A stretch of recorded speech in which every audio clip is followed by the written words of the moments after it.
Whoosh, here you go. How are we doing, everybody? For the benefit of those listening on the audio experience and those watching the replay on YouTube who wouldn't have just witnessed the conversation we just had before we started this properly, on Monday night I set people tasks. Literally, I came on and went, right, we're gonna do something now. We're going to take action in the moment towards what it is you want to achieve right now in your life, acting career, or just whatever. And Kim Hunt, massive shout out to you. She was like, I need to earn some money, more money, and she does upcycling. So she basically live on the broadcast went on eBay and bought two chairs to upcycle. She just told me that she's almost finished one and it's ready to sell. That is taking action in the moment. That is going to get you results, Kim. Good for you. Keep doing that. That's absolutely awesome. So just going to give people another 20, 30 seconds to join. I'll give you a little intro into what we are going to be looking at tonight. Give me some hearts or some yeses or whatever on any of these platforms I'm currently streaming on. If you've heard of top LA acting coach, Mr. Anthony Meindl, you might know him as Tony, Anthony. He goes by both names. Top bloke. I've interviewed him twice on actsonthis.tv. Once for a podcast, which was just audio, when he was over here in London, and then once actually live, a live broadcast that we did actually from me in the UK, and he was over in LA. Top guy. Really mixes personal development with acting, which is what I do, basically. I just think that the two things go so hand in hand. Ultimately, to put it bluntly, you can't be a shit person and a great actor, I don't think. Well, in terms of you can't have no life experience and be a great actor. So I think a lot of people get hung up on this, and they're like, if I'm not taking an acting class every day, I'm not getting better as an actor. And I'm like, listen, as long as you are living your life as a human being every day and you're having some kind of human experience and experiencing emotion, then you're becoming a better actor. Of course you are, because you're ultimately developing and stocking up on resources that you can bring into your work as an actor. It just is being a human being and experiencing life makes you a better actor, basically. If you just lived a very sheltered life and just didn't do anything different, you're going to have a very limited ability when it comes to acting, in terms of if you've never been through any discomfort, any pain in your life, any joy in your life, any happiness in your life, any whatever it is in your life, good and bad emotion, then you can't bring any of that into your work if you've not experienced it in real life, or if you do, it'll be very fake and people will see right through it. Gary Michael 996 is in the house. So what we're going to be doing, we're going to be looking at Anthony's actually first ever book. He's written 3 books. This is his first one. I've had his other 2 for ages, and I've read them both. They're really good. He had one called Alphabet Soup for Grown-Ups, which is this one here. The subtitle for that is 26 Ways to Not Worry, Be Happy, and Get Over Yourself, finally. Then he brought a book out, just as his latest one, called Book the Effing Job, which is a great book, basically just a guide for actors on booking work. But he did one originally called At Left Brain, Turn Right, which I bought on Kindle this afternoon, because I wasn't sure until this afternoon what book we were going to look at tonight, and for the next 4 weeks, actually. Well, next 3 weeks after tonight. So I bought it on Kindle. I've got it on my iPad down here, just out of shot, for those who are watching live right now. So I'm going to be reading it off that, but I've ordered the paperback version as well. So for next week, you can actually see the front cover and, check it out. But yeah, if you want to buy it in anticipation for next week, if you like what you hear tonight, it's only £6 on Amazon.co.uk if you're here in the UK, £6.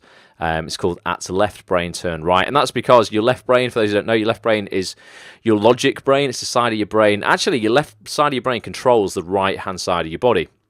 But the left-hand side of your brain deals with logic and kind of, any kind of like mathematical processing or, looking at things objectively. The right side of your brain controls the left-hand side of your body, and it's the creative side of your brain. So what Anthony's really saying is, look, at left brain, if you're getting really analytical and you get basically, talking yourself out of stuff, or you're really analysing stuff, you're like, oh, I could do that, but fear's creeping in, I'm not going to do that, blah, blah, blah, blah, blah. He's like, listen, turn right, get into your creative brain and just, get away from all of that bullshit, basically. Anyone here before we start read it? Anyone, got any heads up on what it's like? Any particular chapters we should look at? I'm going to look at the introduction tonight, and then we're going to focus on something that it talks about in chapter 1, which is really why so many people kind of feel empty, even though they, on paper, seem to have everything they need. I'm not talking about, even when you've got millions of pounds. It still happens, but, people like everyone here right now, if you're at home on a Wednesday night, which you probably are, you've got a roof over your head, If you've got internet, then you're certainly not poor because you're watching this online live right now. You've probably got food. You've got literally everything you need.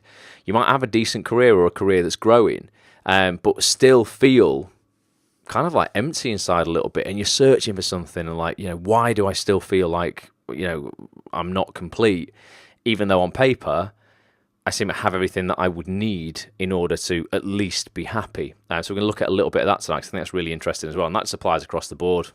I see that in people who have millions, and I see that in people who have nothing as well. Alan's here, says, hi Ross, looking forward to listening. Sat in a local internet cafe, eating some slices of dried whole grain rye bread. Cough, cough. Slightly choking on the seeds. Alan, amazing to hear from you, mate. Hope you are well. So the introduction starts off, guys, with a Pablo Picasso quote, and it says, every child is an artist. The problem is how to remain an artist once we grow up. And I saw a little boy today at the train station when I was on the train. And he was like, when you're a kid, you've just got a massively, like, vibrant imagination. And you have absolutely zero kind of, like, inhibition or, I don't know. You just don't get embarrassed by anything as a kid, really, do you, when you're really small? This kid was so excited to see the train that I was on, like, leaving the station. And he's there literally jumping up and down on the spot. And he must have been about 3. And he's waving and shouting to everybody on the train because he's just so happy. And he's like, he's not aware of, like, people might be, as an adult, you wouldn't do that, would you? Be like, oh my God, everyone's going to look at me if I start waving at a train. But yeah, I think as the point to that is, as we grow up, all of that creativeness necessarily inside us can be stamped out of us. Fanny says she loves playing like a child, though, but it's other people who don't like it. There's certain social norms where we can't get away with stuff as an adult, but I don't think, like, you need to lose your creativity that a lot of people do, and that's what Picasso was saying there. How do we remain artists when we grow up? So Anthony says, look, we're all artists, every single one of us, and this applies to people who aren't actors as well on here, okay? From the belly dancer to the banker, from the salesman to the singer, there is as many different ideas about why we are here on this planet as there are people. But what if it's as simple as this? We are all here to create, okay? Authentically, non-judgmentally, joyfully, fearlessly. The question is, are you? And is everyone on here, because you're all supposed to be actors or in the media, there's some writers on here, directors on here as well. Are you creating right now? Okay, are you heeding the call of your true artistic self, Anthony says here? Are you willing to do what it takes to silence the inner critic, that fear-based voice that will keep you from manifesting your potential and devise lots of rational-sounding excuses that put your real life on hold? We're all artists, regardless of whether we get paid or not to make art. Whether someone tells us it's good and gives us an award or no one even notices. Your life is your work of art. Your entire life, literally, is your work of art. You are the art. And it's more than the sum total of the jobs that you book as an actor or whatever you are. The paintings you create as a painter, the poetry you write, the money you save, the sales you make. It's your joy and hope and love and passion expressed onto this gigantic canvas called existence. It's been said, and it's true, we are each individually the Michelangelo and the David of our lives. It's just pretty cool, isn't it? Because I think a lot of people, if you're on here and you are a banker or you work in a supermarket and you manage, a supermarket or something like that, you're still an artist. In a sense, you've still got to create stuff every single day to keep your team going, to keep yourself going, to keep your customers going. But a lot of people, I don't think they look at themselves as that, and they're just like, oh, I'll just do a normal job. I don't think there are any normal jobs, really. So we are all the Michelangelo and the David of our lives, okay? But how do we become more conscious of what we're creating and learn to express our creative selves fully in our daily lives? It's a question Anthony asks here. It says, how do we reach the feeling of joy that is our birthright? How do we become liberated from our fears that imprison us?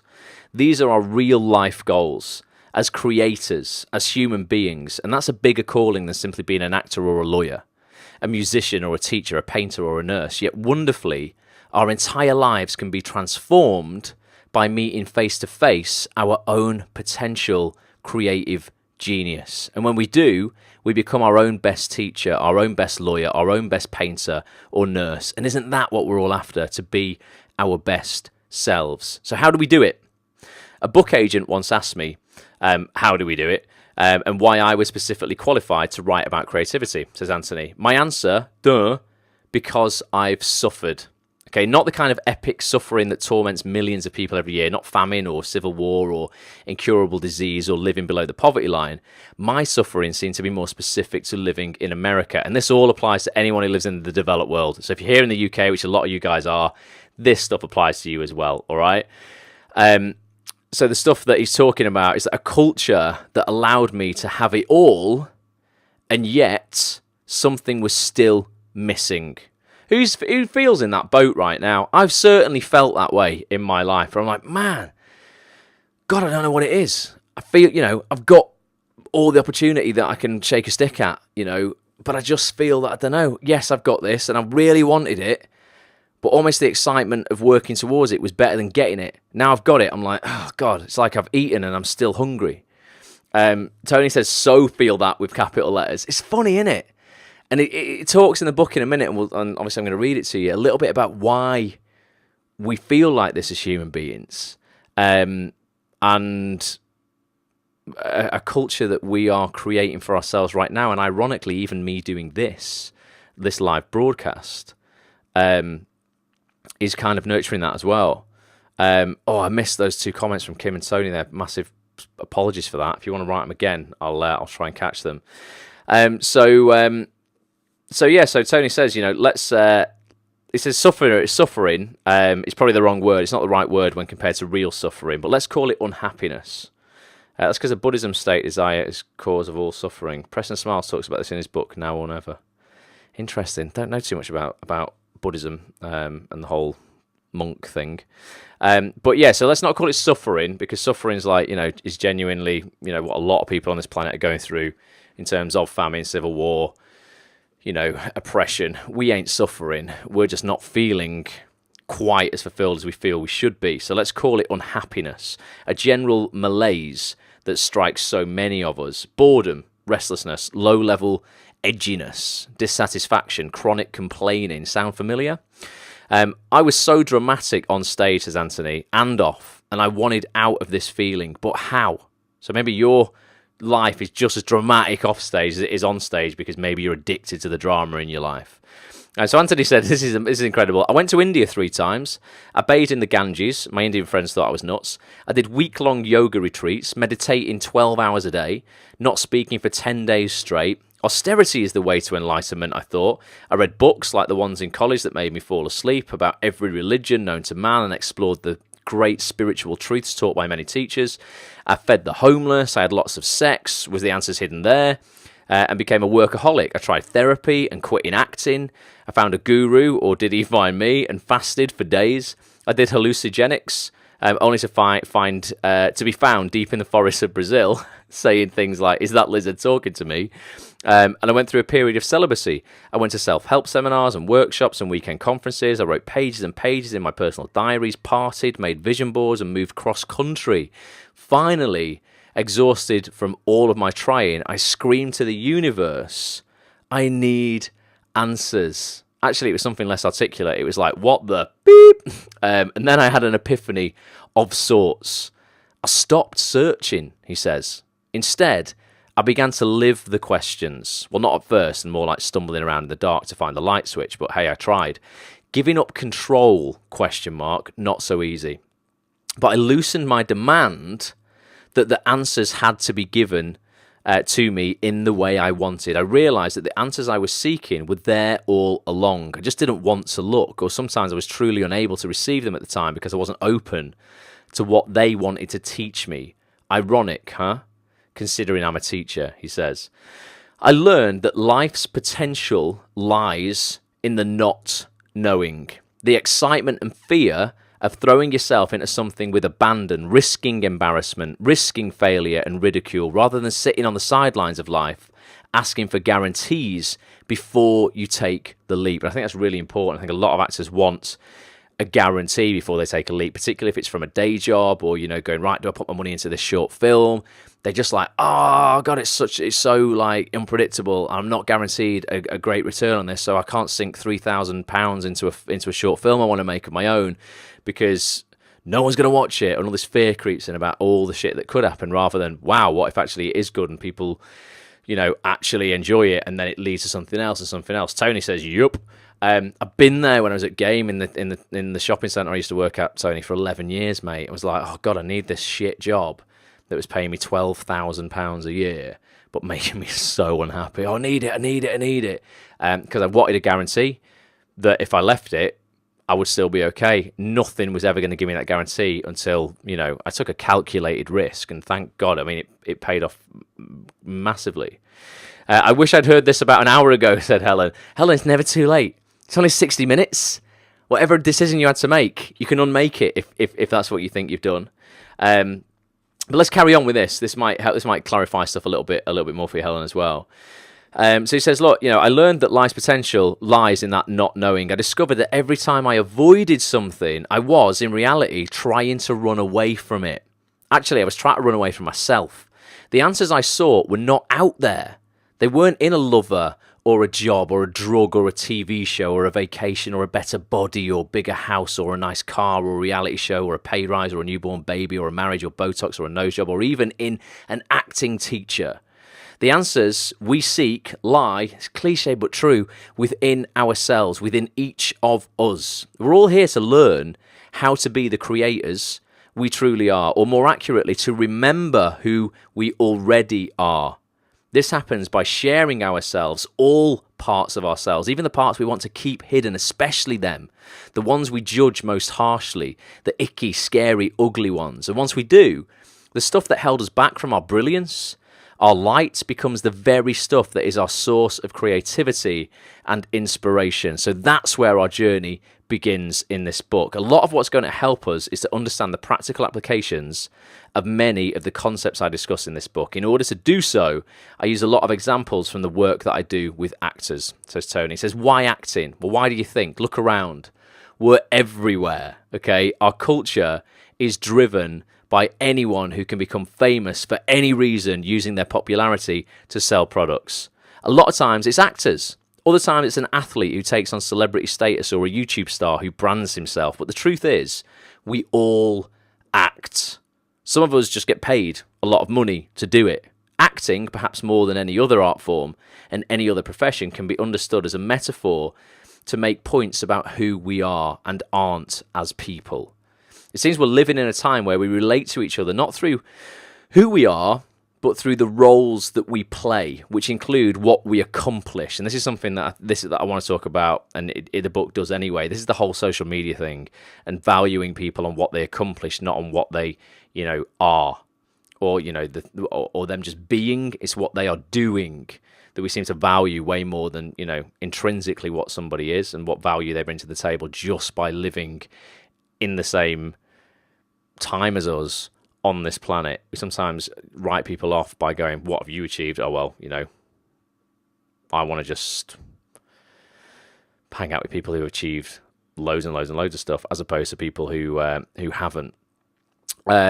So he says, we also do things like, how much money we make, how we look on Facebook, how famous or beautiful we all are, how many hits we get on YouTube, and how clever we tweet.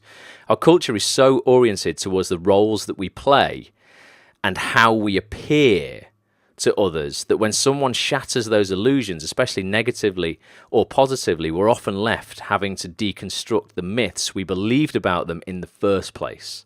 Celebrity is our national obsession. He's talking about Americans there, but I think it is in the UK as well. Our desire for our 15 minutes of fame at any cost illustrates how we're all actors.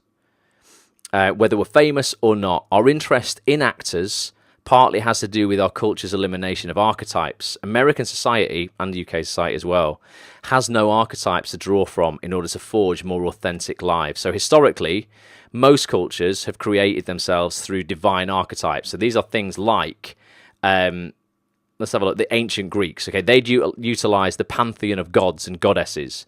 Native Americans create totemic rituals, and totem poles of faces of people. And today, much of India relies on Hindu gods and goddesses to help them personify qualities they wish to evoke within themselves.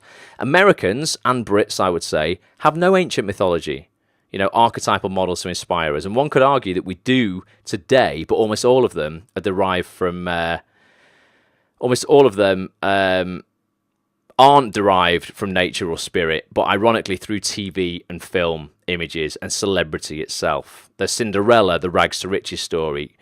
June and Wally Cleaver. Who's that, Tony? That must be American. June and Wally Cleaver from Family Values. And the underdog hero that we all know who makes it, and that's Rocky Balboa.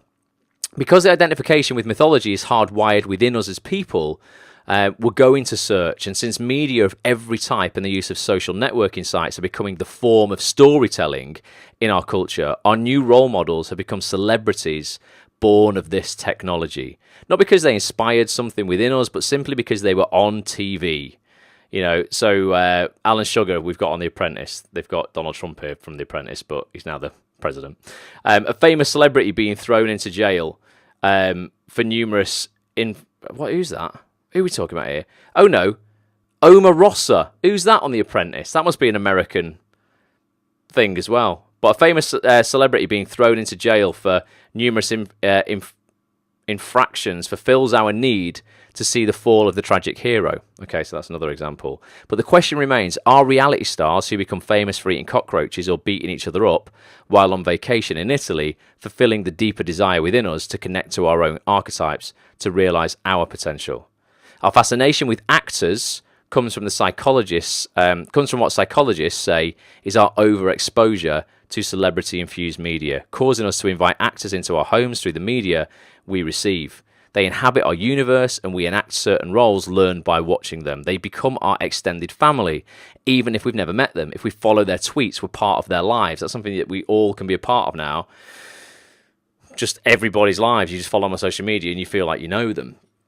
We dress like them, we mimic them, parody them, read about them, have websites built for them, talk like them, demand answers from them, tweet with them, Facebook friend request them, stalk them, defy them, vilify them, make fun of them, and want to be them.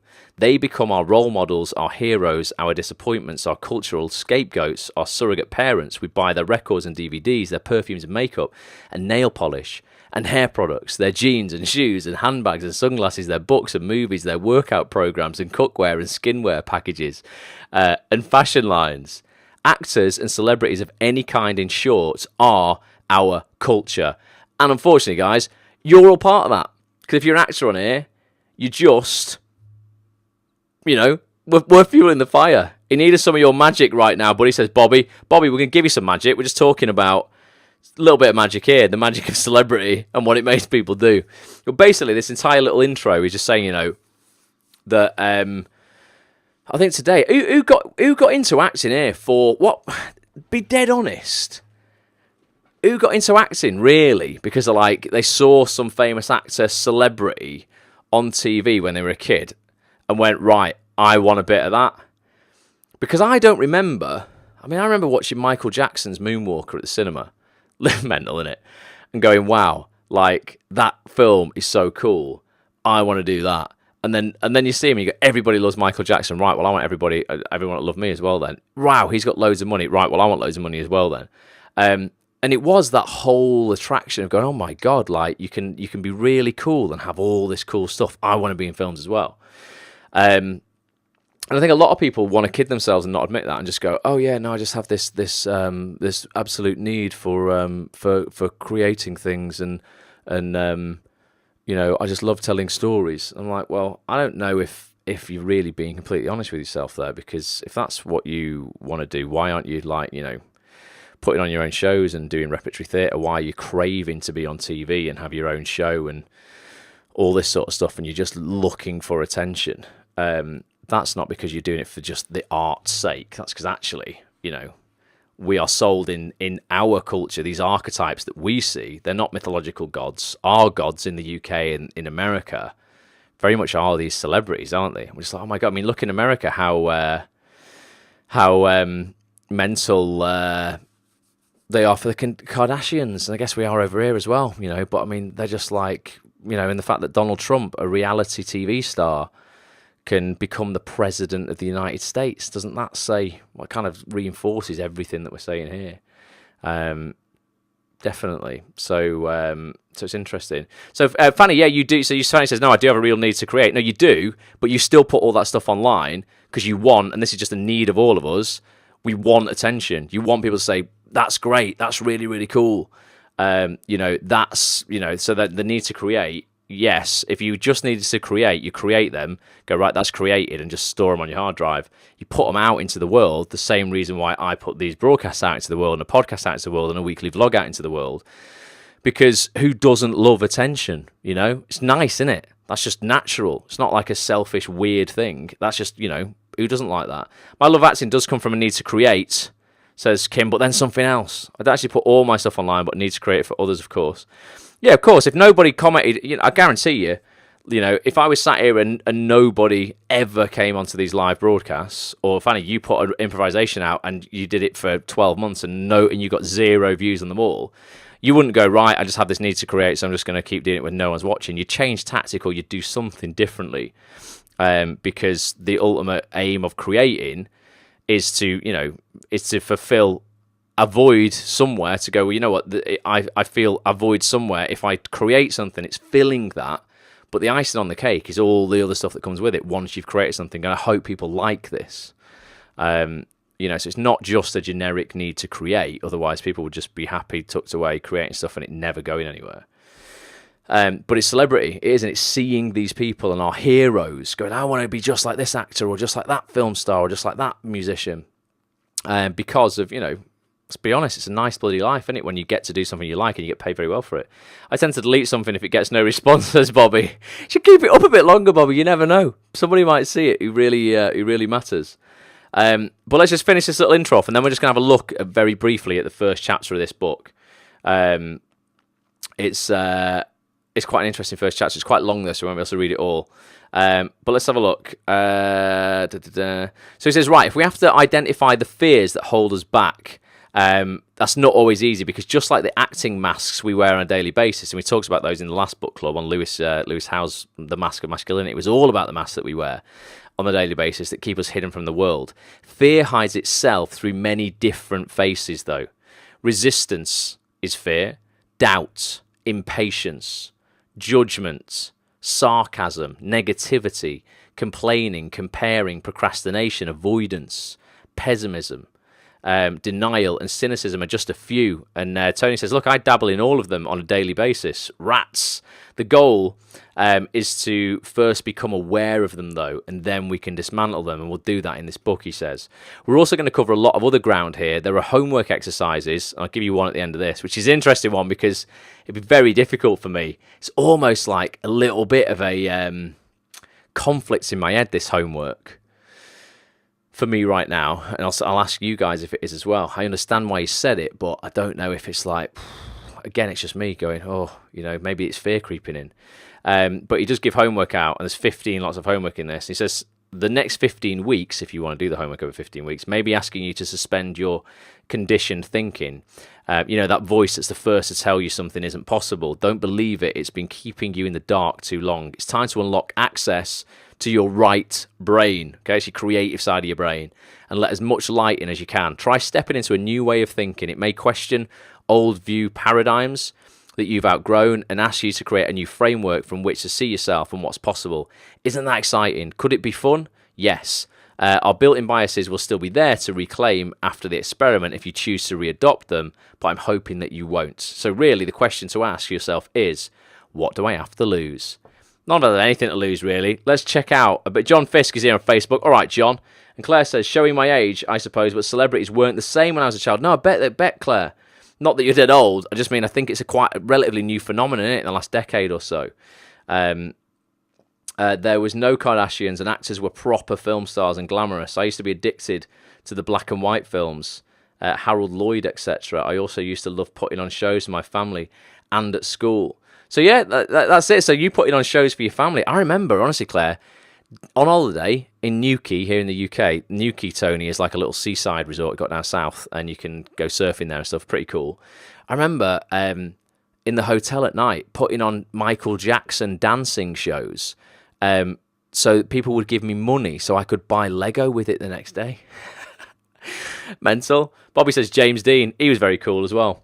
But yeah, it was different. But that dance, putting on a show in a hotel like that, to earn some money for Lego, was the equivalent of me now, videoing content and putting it out online. You know, that just was not an option, obviously, when I was like 7 or 8. You know, we're going back nearly 30 years ago. So it's fascinating how things have changed and how our obsession with celebrity, just as a society in general, has become stronger and stronger and stronger because we can't get away from them. I think you know, you would have had to go to cinema, wouldn't you, really, to watch. When back in the day, we had 4 channels here in the UK. You always watch a lot of films. You know, you go to the cinema, whereas now you don't have to go anywhere. You literally just celebrity films, popular culture is just rammed down your throat via your smartphone, your computer, your iPad, your iPod, everything. In bed, you can watch Netflix. There's literally no getting away from it unless you turn all your electronic devices off, which I bet even the thought of that scares most people on here to death. Going, right, no phone for me for the next week. I don't think people on here, including myself, could really deal with that well. So let's have a look at this chapter. This chapter, it says, who do you think you are? And this is really going to get to the bottom of why you might be feeling empty, if you know, even though you might have on paper everything that you need. But it's quite interesting about how you perceive yourself and how you identify. Annabelle says, love James Dean. So it starts off again with a quote. It says, for me, there is only the travelling on paths that have heart. On any path that may have heart, there I travel. And the only worthwhile challenge is to traverse its full length. And there I travel looking breathlessly. Quite cryptic quote to start with. Carlos Castaneda. Don't even know who that is. Just not cultured enough, obviously. So Tony says, look, we're not our stuff. This is what people need to get their head around. We're not our stuff. We're not the jobs or the money that we have, the cars that we drive, the houses that we own, the women or men we date, the titles we acquire, the awards we've won, the fortunes we've amassed, or the year we were born. So you're not your age either, all right? So if we aren't these things, who are we then? Okay, when was the last time we asked, why am I here? What is life really about? Who am I? The first step in the journey is to uncover who we aren't. Anyone asked that question recently? Have you actually asked yourself, why am I here? Did anyone know exactly? If you ask me, why am I here? I mean, man, that's a difficult question, isn't it? I was saying the role that I am playing right now in the world would be to, educate and inspire people to take action on, doing the things that they want to do. Is that what I'm always going to be doing? Don't know.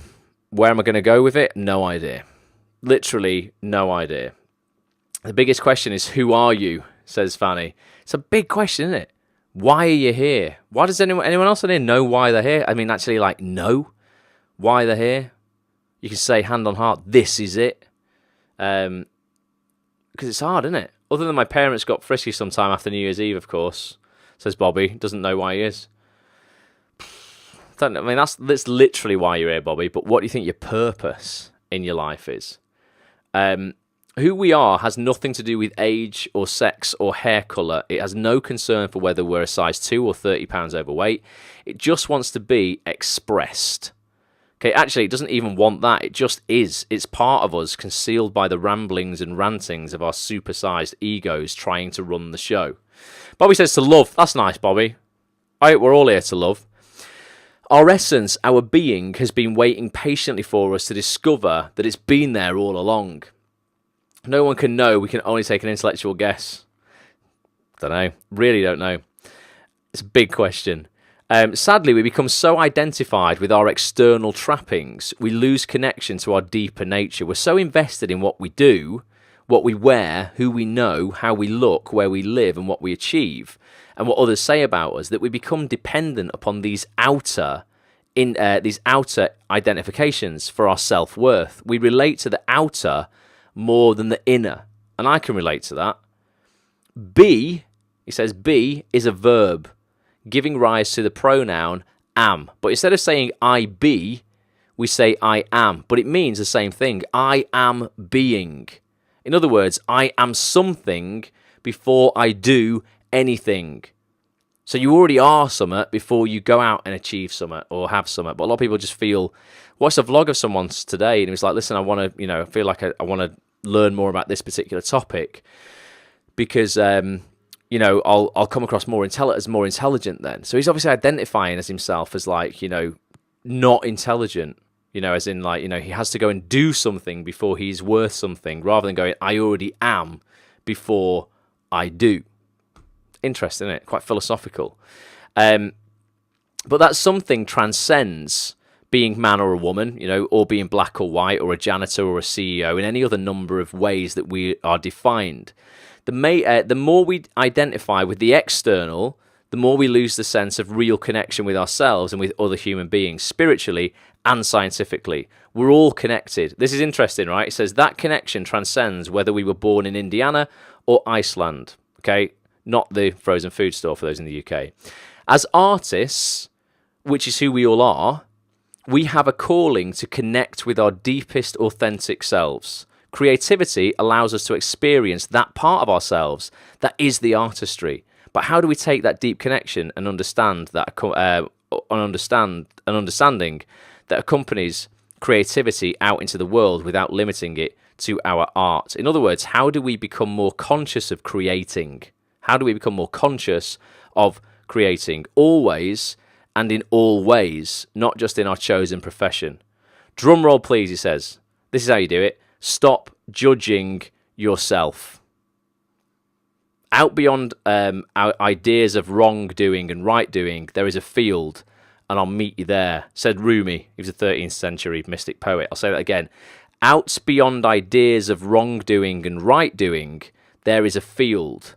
I'll meet you there. And this is a little bit scientific. So he says, at one level, Rumi's talking about greeting all people, all situations without judgment, without ego, arrogance that says one opinion is better or more correct than another. But at a deeper level, he's beckoning us to join him at the quantum field. Einstein's universal field posits that our being and all things originate from a field from which all fundamental forces are derived. It's the ground of the universe where all things emerge. And that's connection. And in science, the basic structure, don't lose me here, this is quite easy to understand now. In science, the basic structure of everything is the atom. Okay, and at its core level, the atom is vibrating energy. That's all it is, vibrating energy, the basic building block of all matter in the physical world. That's what we actually are. Okay, pulsating, dynamic, and constantly transforming energy. And energy is simply raw potential. That's our essence. That's our being. Pure potential. That's who we are. So everyone here genuinely is who you are. And what do I say in the success cycle? That's that cycle that I've coached people on. A lot of people in here. It all begins with potential. The belief in your potential. That dictates how much action you take to get what you want, which dictates your results, which then feeds back into your belief and the belief in your potential again. And you are effectively at your core nothing but potential. Literally, energy cannot be created or destroyed. We know that from physics. It can only be transformed from one form into another. You are just all a massive ball of vibrating potential, basically. What's John saying here? I thought about creating a track called 1,000 Cigarettes at uni. What's that about, John? Obviously, probably smoking too much. Somebody else had the same track name in proper tracks. In what? So what? So somebody, is that an actual song? You had an idea of that? Somebody came up with that. Don't know exactly what you're saying, John, but good. But yeah, that's interesting, isn't it? We're all potential. Nothing but. We've all got potential to write a song if you wanted to. John had the idea of a title. Didn't do it, though. You had that potential, John. You should have just written it, mate. Oh, what's that, Fanny? I missed that comment. Apologies for that. But I thought that was quite nice, isn't it? It's ultimately really what you are. And I look at money in that way as well, you know. Money ultimately is just energy, and energy flows. So I don't hoard it. I don't hold on to it. I just literally go, right, well, if money's coming in, then, you know, physics suggests that money has to go out, but it's a flow. Don't be worried about letting it go out. It's going to come back as well. Interesting. Energy itself is just interesting. So your being in relation to your art. So this potential that you are, let's have a look at that in relation to your art, whether you're an actor, a writer, director, or whatever you want. Anthony says, when I tell my acting students that they are being who we all are, that their being, who we all are, is quantum energy. That energy can neither be created nor destroyed, and their real work is to start becoming aware of themselves and at an energetic level. They stare blankly. I know what they're thinking. Well, is this a science class? When do I get to pretend to be a monkey? I just want to be on America's Next Top Model. I enrolled in class to bang hot chicks. We've been inundated with so many misleading theories about creating that we think if we aren't working hard to get it or struggling through the process, then we must not be learning. What would happen if we just let go of the struggle? I've mentioned this on a lot of scopes before. All right, Dawn on Facebook. A lot of people get addicted to the struggle. I've seen actors really, really addicted to the struggle, where it's like they love the fight and they're like, oh, the world's against me, the acting industry's shit, it's so biased. If you don't know anyone, you've got no chance of getting anywhere. I hate everything. Steve says that was me, as in him. Yes, Steve, absolutely, but I don't think you're like that anymore, mate. People like that because it's safe. When they're basically telling everybody that there's no way on earth they can succeed, it's all right for them then not to succeed in their own heads. It's like, oh, actually, you know what? Whereas, or if they say, oh, well, I failed, but I didn't try anyway. It's like, oh, it's okay. Whereas if they went, well, I really gave it everything and I failed, that's scary for them. So sometimes, we do hang on to the struggle because it's actually just easier, isn't it? And there's less on the line. And Steve was talking about banging hot chicks. Brilliant, Steve. I thought you were being serious for a second. Never. So when we were kids, our ability to play, create, and imagine was probably, until it got screwed up by grown-ups who didn't know any better, a joyful experience. Give me some hearts if that was for you. Definitely was for me, making mud pies in the back garden. Awesome. I had a little milk float that I used to drive around on, like a children's one, not an actual milk float. It didn't even have electric in it. You had to just pedal it. It was easy. Somewhere along the way, though, we began making something that comes naturally to us difficult. We began making something that became naturally to us difficult. Why? Ultimately, because we love the drama. We are just all drama queens if we're not careful. I know a lot of them.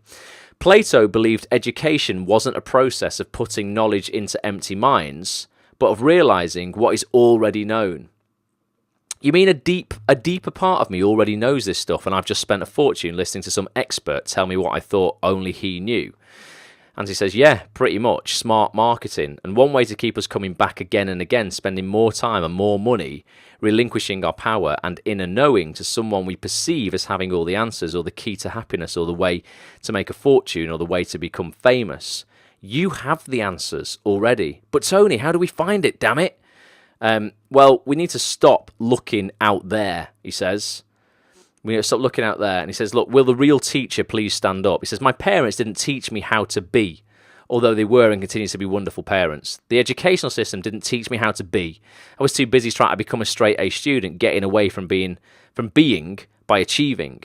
Many of my acting teachers didn't teach me how to be. They taught me the doing, stressing goals, objectives, intentions. So where did I learn how to be? And by no stretch of the imagination do I have this process mastered, he says. Actually, I knew it all the time, as we all do. But over the course of a lifetime, I unlearned it. I grew up listening to what other people thought was best for me, doing all the things I was supposed to do. And I forgot who I was.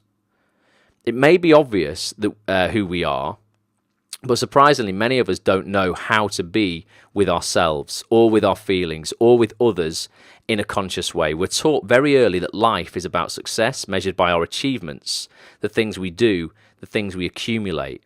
To avoid who we are, we run away from what we feel. We distract ourselves constantly trying to remain stimulated. Sometimes we binge on booze or food or sex, shopping or drugs. Other times we obsess and worry and make phone calls and gossip, watch TV and text and instant message, tweet and Facebook and Google and shoot videos and update social media network statuses, run on the treadmill, shop, download and e-date whilst reading People magazine and channel surfing through 587 choices, all in the span of 10 minutes. Multitasking in the new millennium. Without consciousness, though. We're not present, but fool ourselves into thinking we are. We're connected, but lack connection.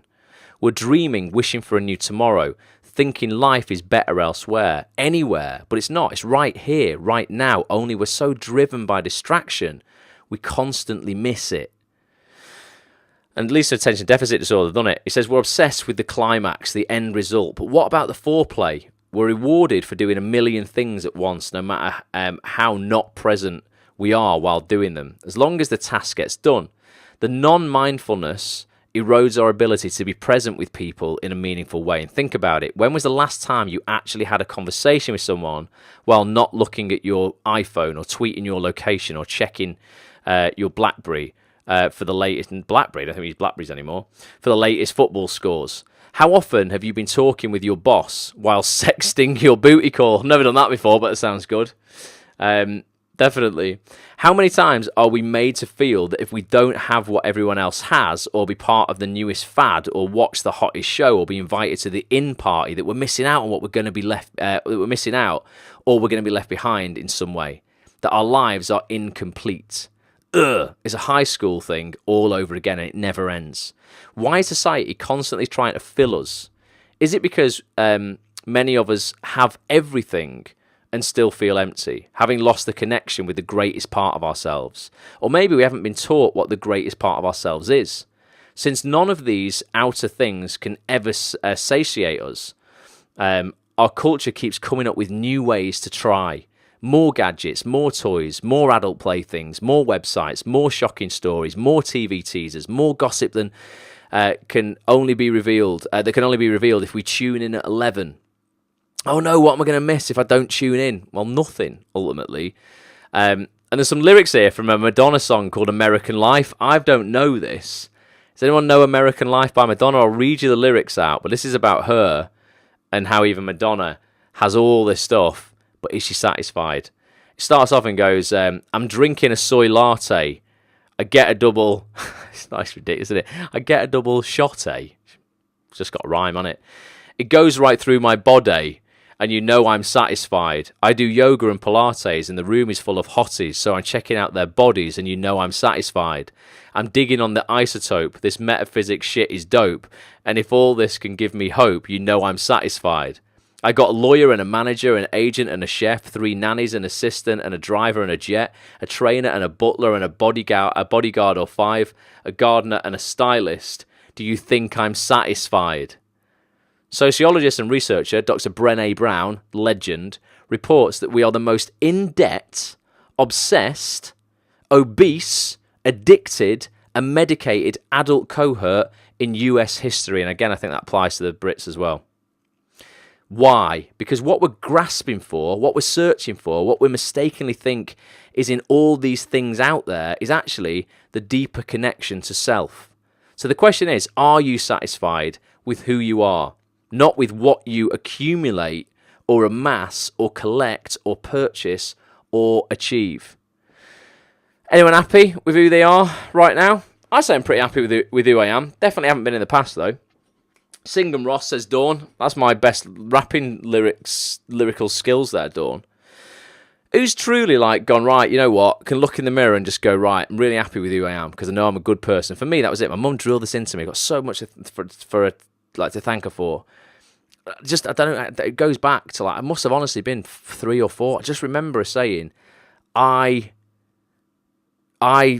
just know that she taught me, she said, I just know if I can look in the mirror and say, you're a good person, I like you. She said, Ross, you'll always be all right. And that's like, I've just had that drilled into me from such a young age. And I think that's like really, really true. I just know that I'm decent, try and help as many people as I can. My intention is always good. And that should be enough for people to go, you know what, he's all right. I don't need to have millions of pounds and all this, flashy stuff for people to like me. But I think a lot of actors I know in this game are like, don't believe that. They're like, if I'm not working on TV and I don't have loads of money and I'm not deemed as a successful actor, no, I'm not good enough. No one's going to like me. I'm going to be classed as a loser, and that's it. And it's bullshit. This is why people just become so unhappy. I'm thankful, says Dawn.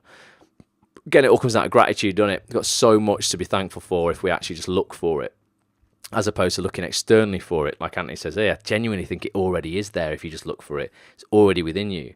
So Anthony says, look, I'm not saying we should all be Buddhist, Buddhist monks and have a garage sale of all our earthly possessions. Enjoy the fruits of your labour, whether it's $1 million or a soy latte, you've earned it. I mean, look at Madonna.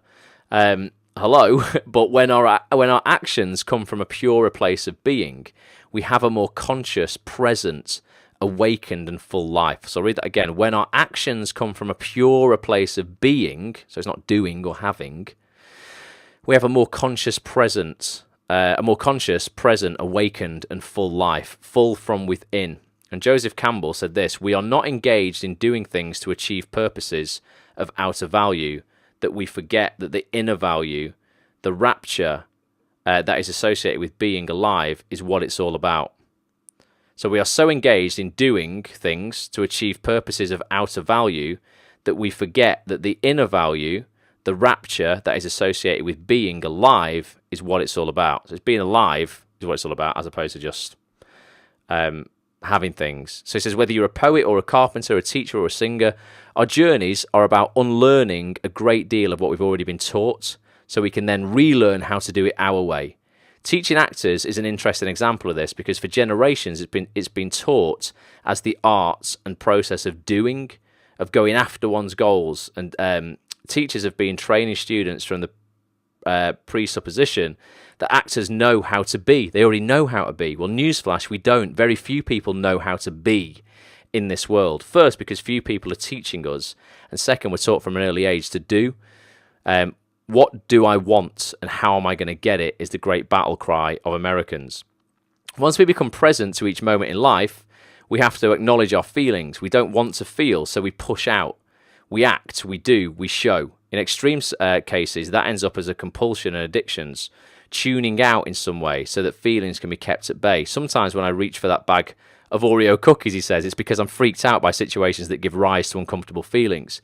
And then he goes on to give a few more examples. I won't read all of this, but who's been in a bar on their own, waiting for someone, and they pull the phone out and they pretended to be on it, or they pretended to write an email, or they pretended to be on the phone because they just can't be.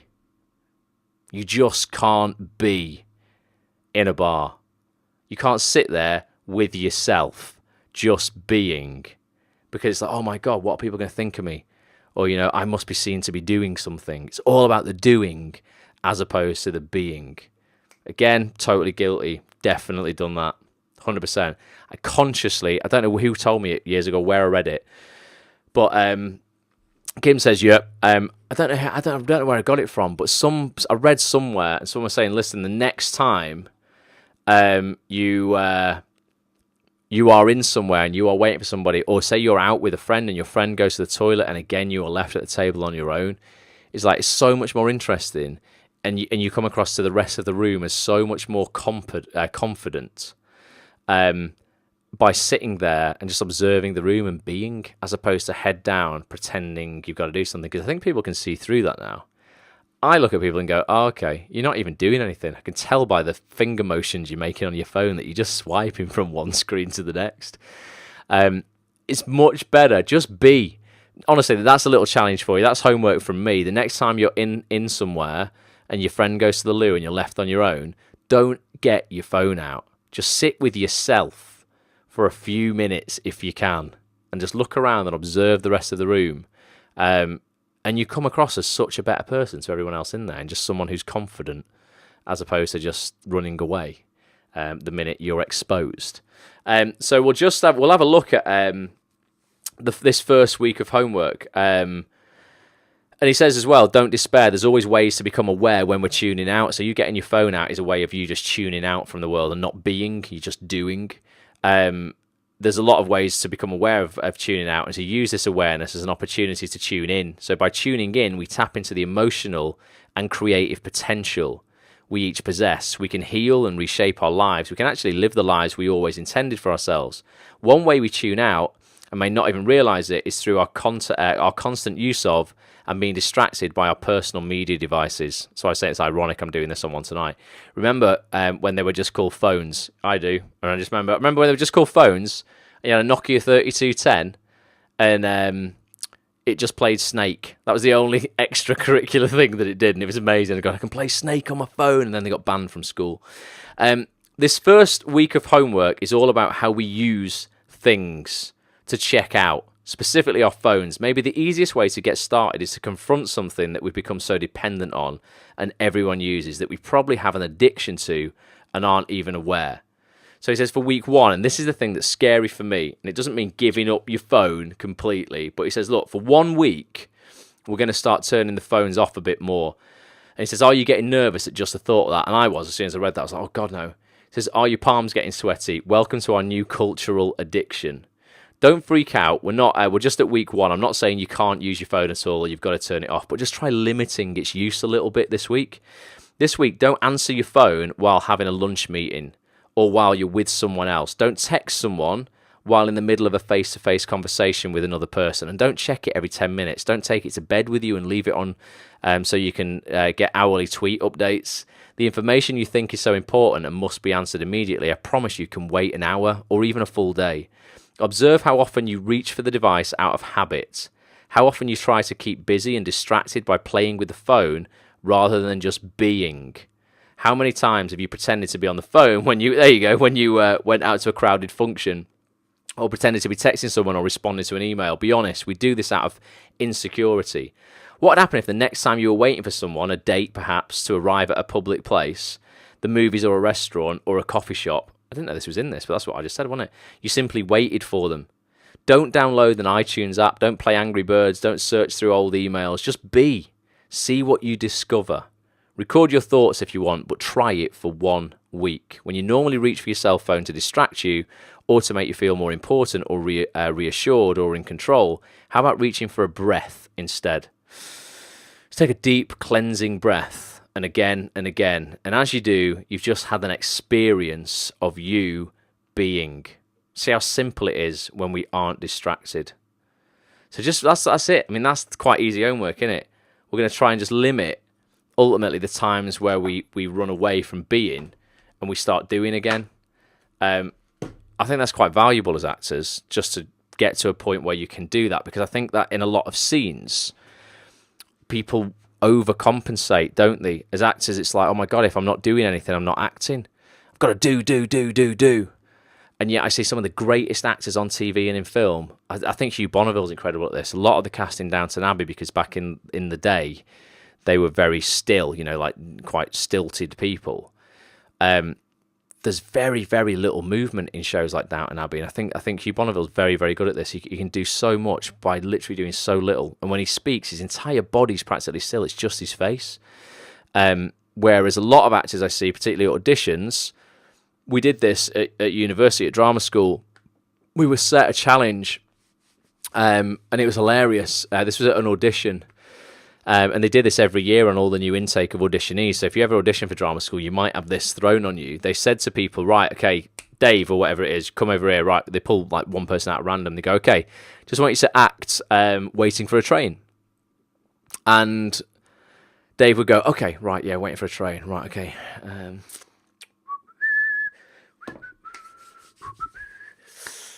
And then he'd get his luggage and he'd start dragging it along the platform. Oh, my luggage is so heavy. And he'd start doing all this bullshit. I mean, just all this crap. And you're going, Dave, I have never, ever in my lifetime waited for a train like that. When I wait for a train, literally, I mean, I've got some headphones here. I'm probably just there. I've just got my headphones there. I'm just going, there we go. Got my headphones in. And I'm probably just like this. Like that. I mean, for the whole time. Potentially. Listening to something. I don't move. I hardly do anything. I just be. Because I'm not trying, and I think, oh God, I've got to act. We don't think like that in real life. I've got to act. I've got to do. You just be, don't you? You just literally sat there with yourself.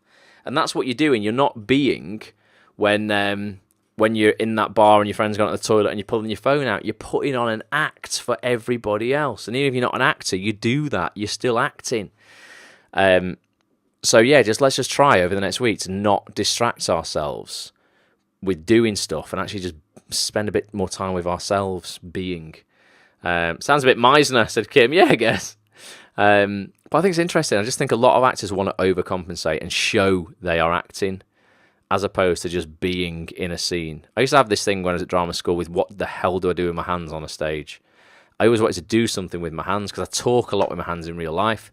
The first play we did at drama school, the director said, right, Ross, he goes, like, if you're struggling with this, he goes, you're going to do the entire play. One of your character traits is that you have your hands in your pockets all the way through. Literally, he made me do the entire play with my hands in my pockets. It was like something that my character just did.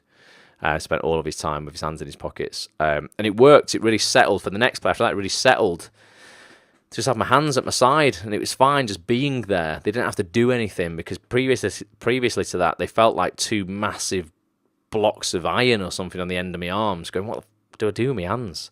It feels so unnatural. Because I was trying to do, I wasn't being. Ever heard the Brando chicken story? Never heard it, Bobby. Don't know about it, mate. If it's interesting, let us know in the Facebook group or something. But yeah, I just think being... I know we kind of went around the houses in that book, that intro, but I think the overall message is there. We want to be known for doing stuff. We want to be known for achieving things and having stuff. But ultimately, I think to get us to know ourselves better as human beings and as actors, you just got to be more, haven't you? Spend a bit more time just being rather than doing. It's difficult in this world because it's so very fast. Social media, I'm a massive advocate of social media. I think it's an incredible tool.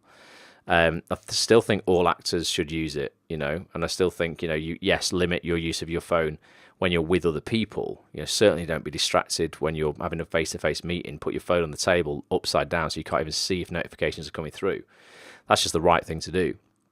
But I still, I think social media is an incredible thing, and you should all be using it, but just not as a distraction. I think if you're using it like not to watch YouTube, like videos of cats. You're watching either useful stuff you're really interested in that might help you or you might learn from, but not distracting yourself and just doing stuff for the sake of doing.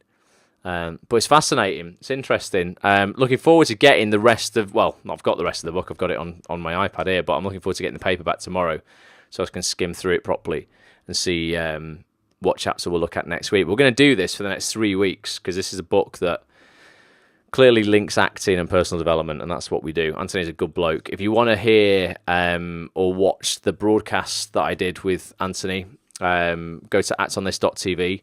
Click on the 3 little lines to bring the menu out in the top left-hand corner and just type in Meindl, Meindl, Anthony Meindl, and you'll find it there. You can watch it and you can listen. I definitely follow Anthony on Twitter as well, just at Anthony Meindl.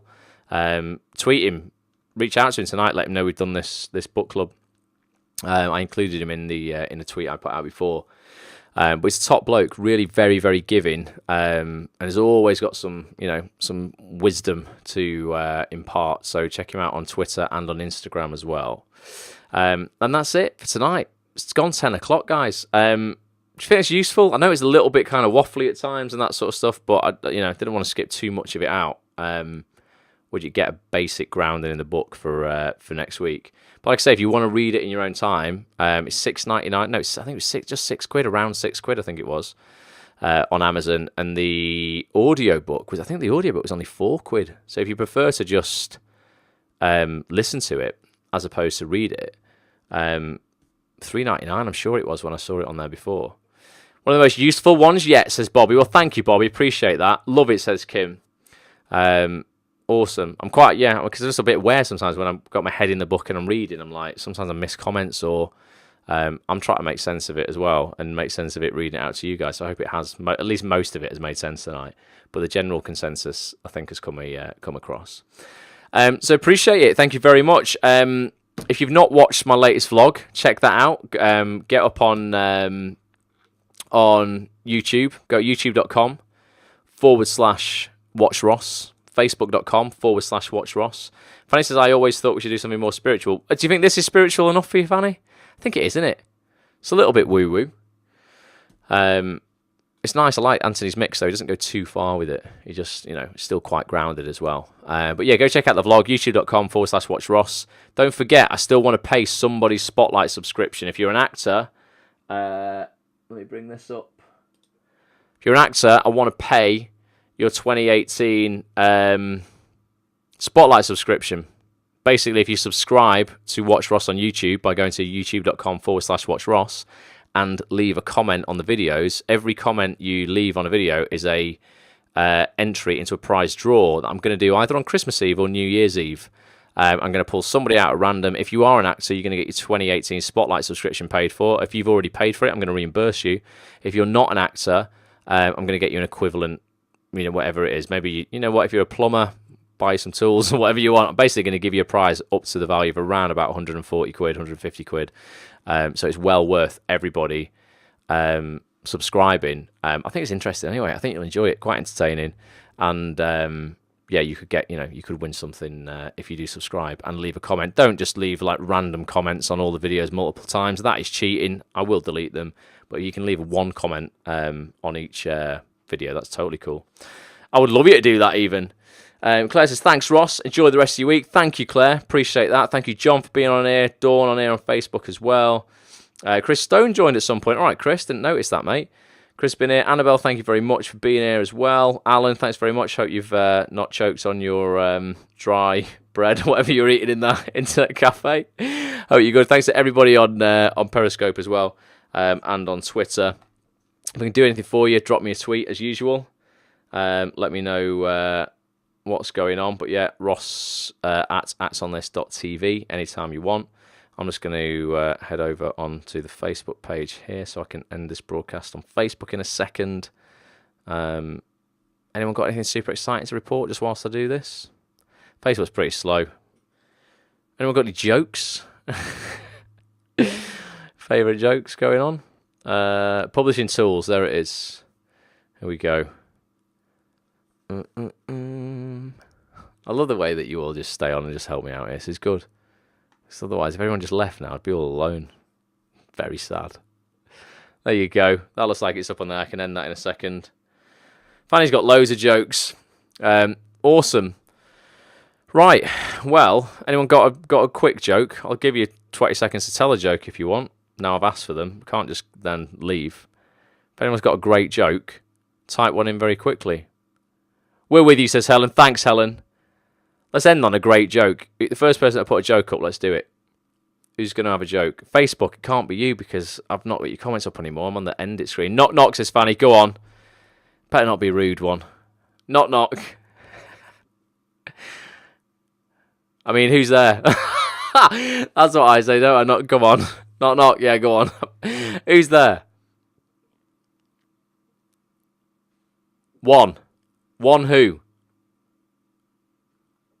One who? Someone else said we're with you. Excellent. So yeah. So one who, Fanny? Knock knock. One. One who? What's the answer? Is that it? One who? Is that? What is it? No. 1 2. Is poor. Is very, very poor. But it's great. Right, on that bombshell, I love you and leave you. Thanks so much for watching. I'll be back next Monday for motivation and mind hacks. Until then, like I say, go watch the vlog and I'll catch you very soon, alright? Bye for now. 1 2.